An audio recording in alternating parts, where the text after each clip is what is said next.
A palavra do Senhor traz uma reflexão muito interessante para nós neste dia. E está no segundo livro de Crônicas, no capítulo 11, a partir do versículo 13. Aí está refletido como os sacerdotes e os levitas foram expulsos do reino de Israel para Judá. E em que contexto é que isso aconteceu? Pronto. O grande rei David, homem conforme o coração de Deus, homem segundo o coração de Deus, deixou o trono ao seu filho Salomão. E Salomão temia a Deus e andou nos caminhos do Senhor. Só que no final dos seus dias prostituiu-se com as suas muitas mulheres e começou a adorar e render cultos aos deuses dos povos estranhos, os deuses pagãos que os outros povos adoravam. E ele, com o exemplo das suas mulheres, começou a fazer o mesmo. E o nosso Deus abomina a idolatria. O nosso Deus é o único e verdadeiro Deus, criador dos céus e da terra. Ele não partilha a sua imagem com ninguém. Ele não aceita culto a imagens de escultura, de madeira, de ouro, de metal, feitas por mãos de homens, imagens que têm que ser carregadas, porque elas próprias não têm o poder para se autocarregar. Irmãos, o nosso Deus nos carrega nos seus braços. Nós não precisamos levar Ele nos nossos ombros. Imagens que não falam, que não veem, que não ouvem. E então isso desagradou profundamente o coração de Deus. E Ele emitiu uma sentença contra o rei Salomão, dizendo que o país, o território de Israel seria dividido por conta deste pecado. E de fato, quando o rei Salomão morre, deixa ao seu filho Roboam. Mas em vida do rei Roboam, o território, o país de Israel, é dividido em dois. É dividido em Judá, o território ou o reino de Judá, digamos assim, com a capital de Jerusalém, onde estava o templo. E em Judá reinaram todos os reis que foram descendentes de David. E depois temos o reino de Israel, onde ficou a reinar Jeroboam e outros reis que seguiram por aí em frente. E neste reino de Israel, a capital era Samaria. E, entretanto, quando começou a reinar Jeroboam, que foi o primeiro rei depois dessa divisão do país, Jeroboam começou a cultuar deuses pagãos também.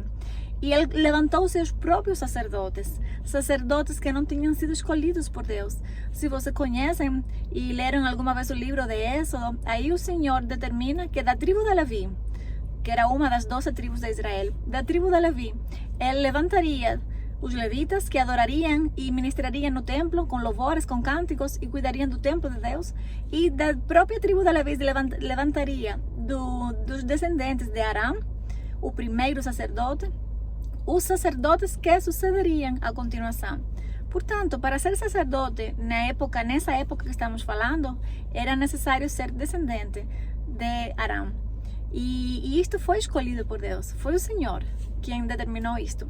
E então estes sacerdotes e levitas foram expulsos do reino de Israel, de Samaria, foram expulsos pelo rei Jeroboam, que era um rei que praticava a idolatria.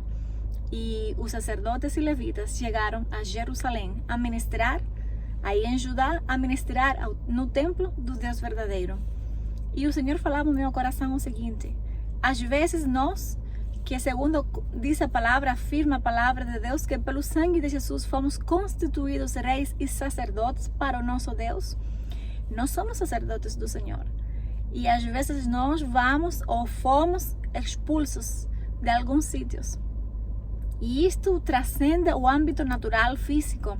Isto pode ter um significado espiritual, pode atingir a esfera profissional no seu trabalho, pode implicar a esfera também ministerial dentro da igreja, dentro da sua família, em qualquer área, em qualquer nível. Eu creio que o Espírito Santo está falando com alguém.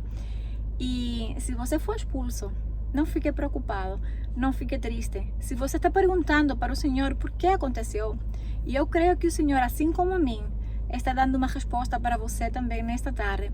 Nós somos sacerdotes, separados por Deus, para ministrar em Jerusalém, para ministrar no templo do Deus Altíssimo. Somos predestinados, somos escolhidos para uma obra do Senhor. E o Senhor requer santidade, o Senhor requer separação. E às vezes Ele permite isso, para nos aproximar mais dEle, para nos ubicar, para nos colocar naquele sítio que Ele quer. que estejamos ministrando para Ele. Amém? Receba essa palavra e tenha um dia abençoado. Deus abençoe.